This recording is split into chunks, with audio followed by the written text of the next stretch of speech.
Hey, how you doing? Welcome back to another episode of The Art of Making Things Happen. I've got Scott Hallman with me today. Now, you may have come across him. You may not know who the guy is. The guy's 63 years old, has been around for a long time. Vision, Jay Abraham, they know who he is because this guy works on systems and process and talks very accurately on the recession, the depression, the 18-month cycle, and why you can win from it. So use this interview to benefit you. And again, that's the whole point of it. If you've got any feedback you want to give me, ask at stevedsims.com. If you love it, share it. If you hate it, let me know. Anyway, enjoy the episode. Hey, Scott, welcome to the show. Steve, excited to be here.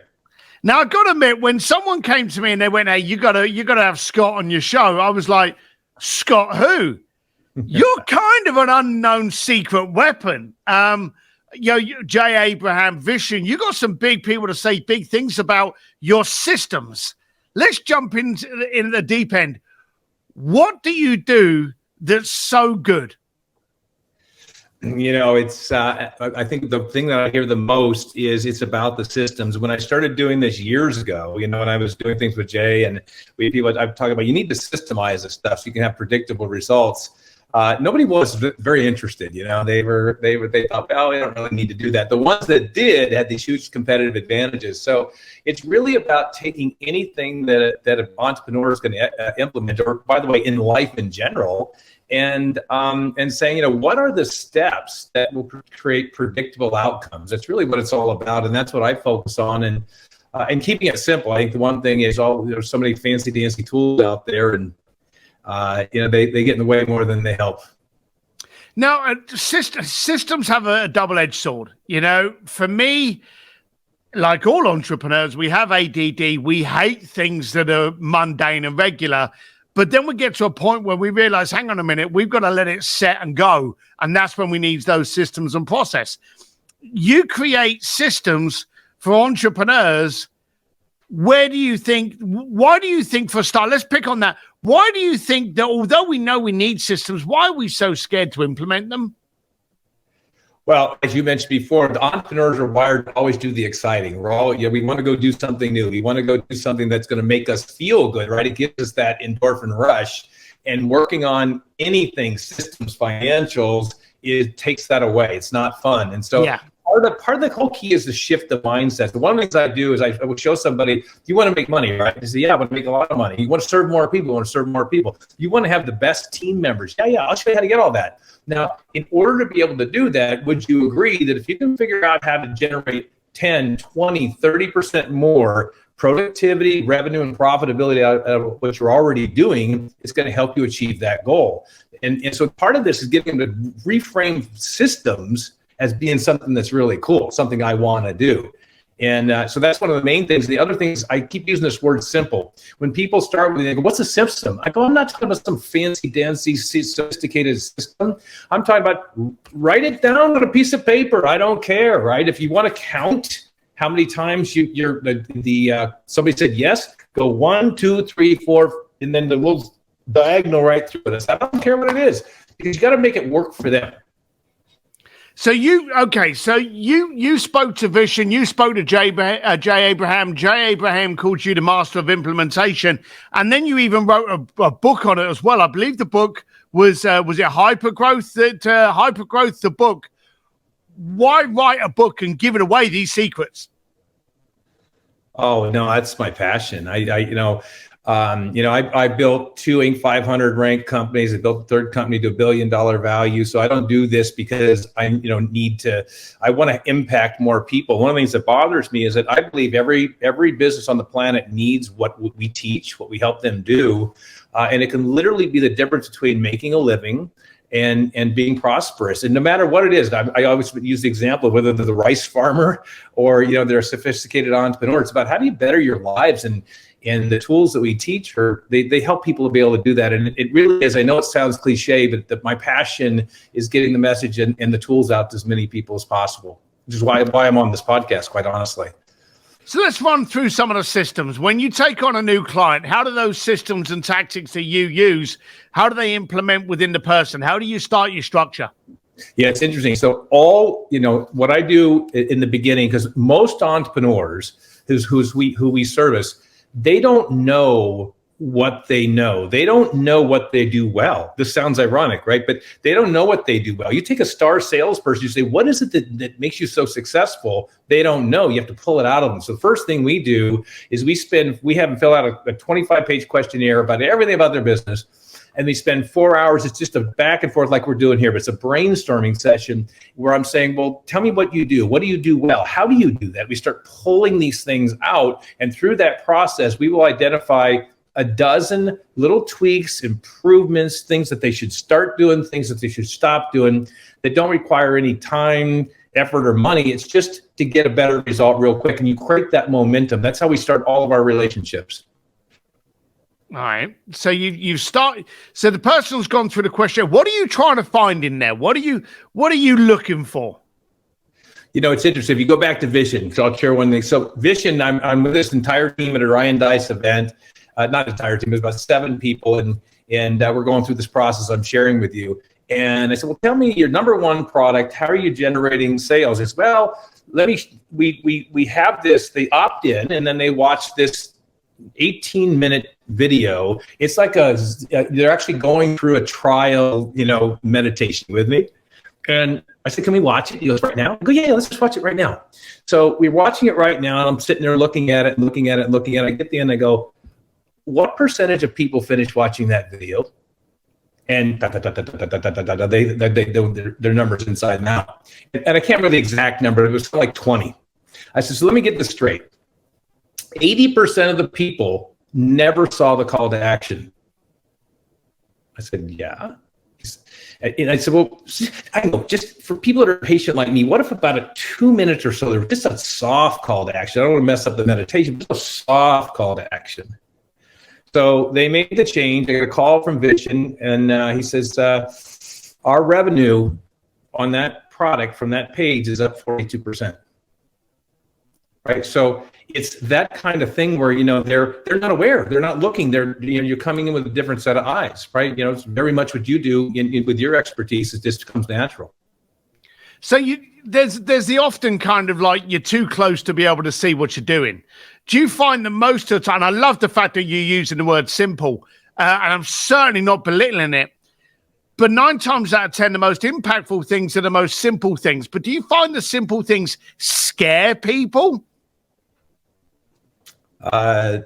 No, I don't. I think the complicated scare people, quite honestly. So understand, I'm not saying don't use a CRM system. I'm not saying don't, use, QuickBooks and financials and analysis. All of them do those things, right? It's just when you're trying to make an improvement, if you're coming in and adding another complicated thing on top of what they're already doing, they won't do it, and then you're not going to get a result. And so you want to start with where they're at and how we incrementally bring them up, and we'll get to all the sophisticated things. All my clients have all those sophisticated things in place, but in the beginning, I just find it gets in the way. It's no different than if you're going to teach me how to golf. I don't want an entire book on golfing. I want you to tell me one thing I can do in my swing to improve it. I'll probably hit it better. I'll probably forget about it, by the way, and you're going to have to remind me. Then you can teach me something else.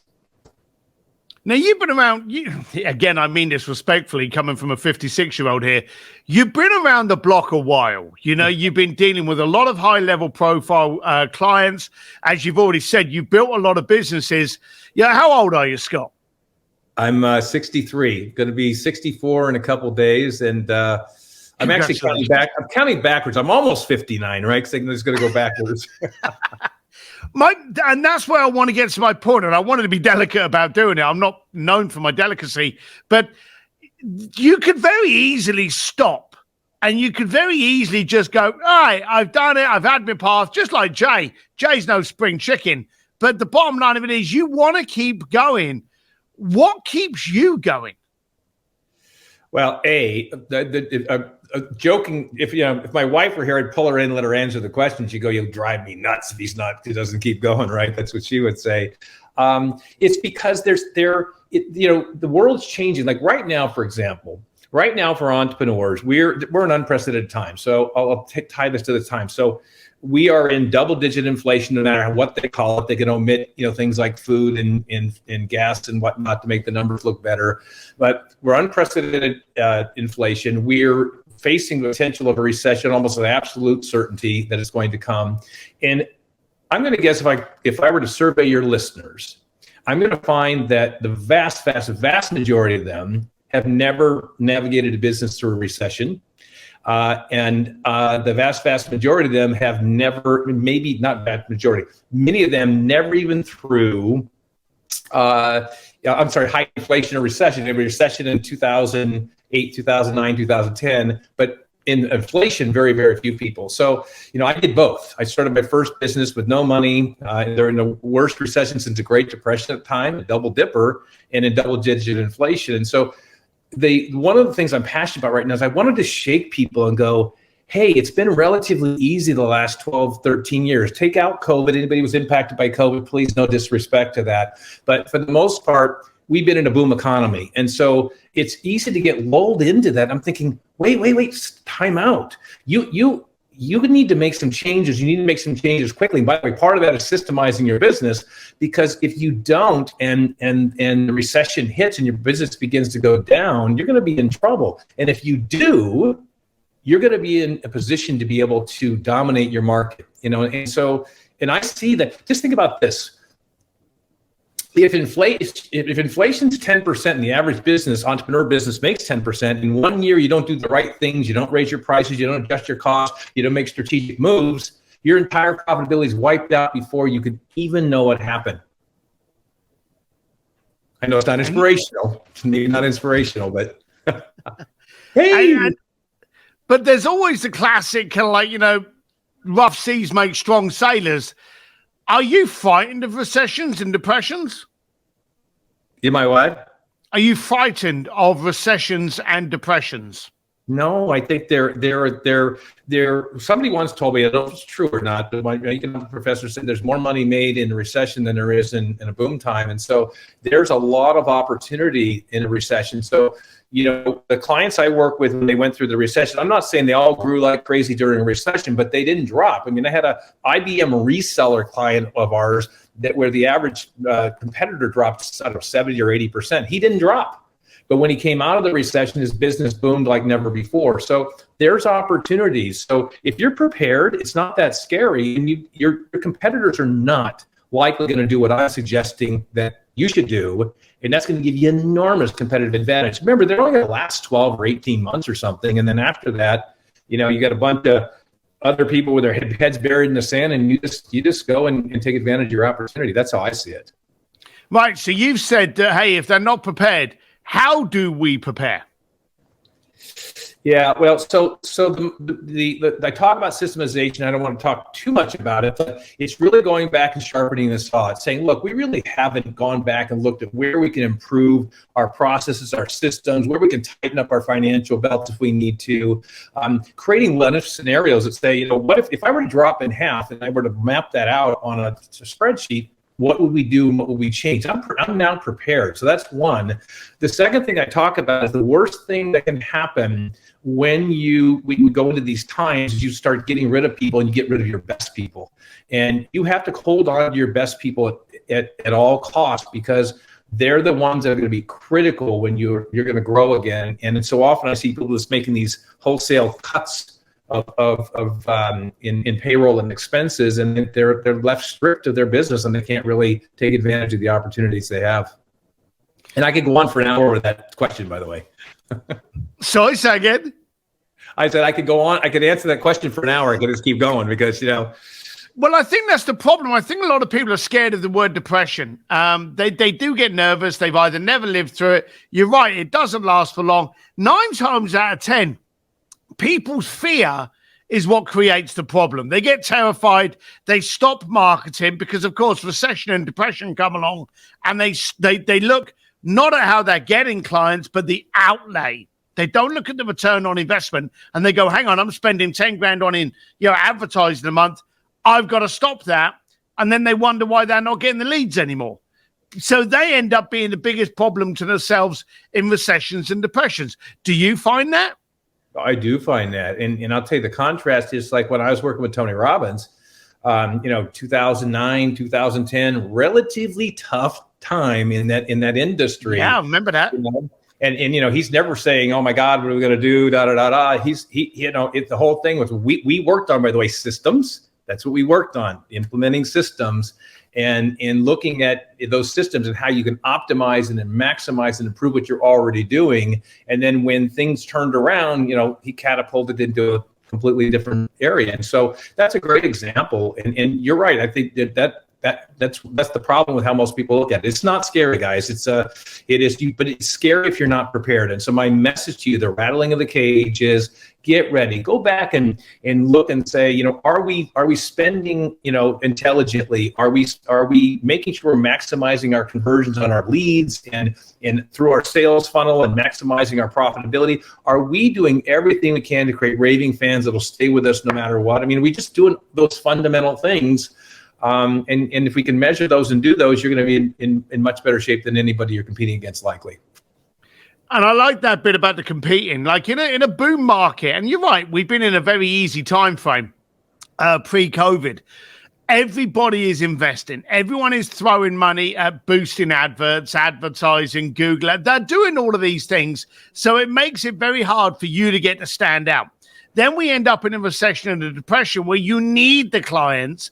And the first thing that happens is a lot of people stop spending money. So you can actually get a wider distribution, more acknowledgement, more notoriety, more notice, more attention by actually just doing what you are doing, because a lot of the competitors are actually going to run for the hills and lock down their money. Yeah. I can't understand why people don't continue to do that. Yeah, it's fear.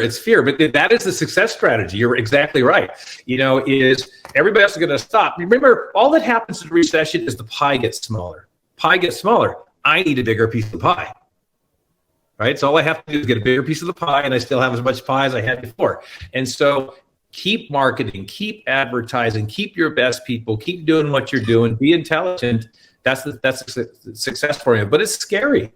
Right? It's scary. It's especially somebody who hasn't been through this before. It's going to feel like they've lost control. But in reality, it's this ability to gain control. Let's talk about your book for a second. The 7 Success Drivers to Hypergrowth. When did that book come out? I think 2018 or 19, 2018. I think 2018. Now, I know it did really, really well, but and the books is the book still, you're still promoting it out there a lot? Yeah, it's still available on Amazon, and still here. It hit #1 on Amazon Kindle in 2 different categories, which is cool. And it started off as me interviewing. I wanted to interview other Inc. 500 founders and just kind of pull out what their success secrets were. I didn't even know where I was going with it.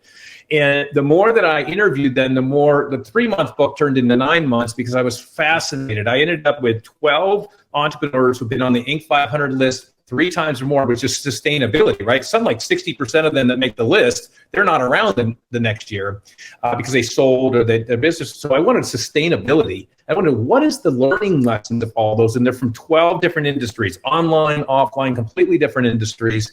And it's fascinating. I was fascinated. I was learning as much as I was trying to help them, trying to help readers be able to get out of those and identify, these 7 success drivers, as I call them, that all of them had in common. And that it's a fun read because I'm sharing my story at the end of each chapter of how I built my business and what I did and the struggles I had, and I'm tying it back in with theirs. And then you have the interview element as well. Do you think people, I think it's a rhetorical question because I know they do. I find that people are scared of successful people. It's very easy to go, oh, look at that person on the Inc. 500. Yeah, but that's okay for him. Why are people scared of successful people? And what were the simple traits? Just give us 2 or 3 simple things that you learned from those successful people. I will tell you this, Steve. The first thing is that in this book, there's not one, what do you call it? There's not one, person with a golden ring in this book. They all were bootstrapped businesses starting from nothing, right? I grew up with no money. My parents were divorced when I was 13 years old. I went to school full time, worked full time. I started my business with $5,000 I borrowed from my landlord. I had no money, right? So, I didn't have any money, didn't have any experience. So, a lot of times people just don't understand what it took to actually build themselves up to that level. And they're ordinary people. We're all ordinary people. The difference is we took action. Some of it we got lucky, but we took action. And so, one of the key elements is for in our book was this whole power of pivoting, right? To where it's one of the 7 where you go, okay, I'm starting off, I'm going to do this thing. And I want to do this thing because I want to make a difference, or I want to create a product, or I want to make money, which is a real bad reason for starting a business, by the way. And, and it's not working well. And then it's not just, hey, I'm going to go away. It's like, I have to pivot. I got to keep pivoting till I find it. I'm going to find a way to be able to be successful. And the second thing is you need to make sure you're differentiating yourself. Look, there are no new ideas. If you type in marketing ideas into Google, you get like 670 billion thousand, whatever it is. There's no new ideas. It's just understanding how I change the application of what's already done in order to create a differentiation. I mean, Starbucks, all they really did is create a place to go gather and hang out. Yeah, their coffee, maybe people liked it better, but it was coffee. There's a lot of coffee shops been around forever, right? Sidetracked. I'm not sure I answered your question fully.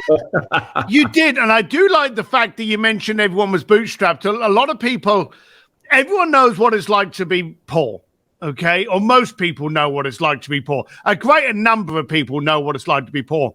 Stick them in front of a successful person, and you'll get 2 types of mindset. You'll get those people that go, hey, how did you do that? And start kind of asking questions. And you'll get other people that are terrified. When you were asking people that were successful, did you find they were very open to giving you that information and their secrets? Yeah, absolutely. It's amazing. They want to, right? They want to. And it's, first of all, there's 2 things that work there. Some of them want to help you, but the others just love to talk about what they do and get excited about their story. And anybody who has a story of, like my story, I love talking about it and sharing about it. And there's nothing better than to take somebody who's afraid of starting a business or building a business. They don't think they can do it. And you're now just sharing about your own weaknesses and what you went through and your failures. And they're just going, oh, so you're just like me. I go, yeah, I'm just like you. I mean, I built 2 Inc. 500 ranked companies, number 59 and number 106. And then I was just this young stud. Everything I turned to gold, the Midas touch. And I sold my business and, never had to work again. And I decided I'm going to go develop real estate. And I won't go into the details other than little thing happened back then about an adjustment in the market, and I lost my ass. And I go back and I go, I skipped everything that made me successful because I thought that, it was easy, and business is not easy. And so, I've had my own, grovelings and have to look at my wife and say, how'd you lose millions of dollars? I said, well, I could tell you how, you probably don't really want to know. But so, I can relate. And I think many businesses, they've gone through, business is not easy. If somebody says, hey, I built this incredible business, just ask about the story and you're going to find out the journey was full of the same challenges and bumps we all face.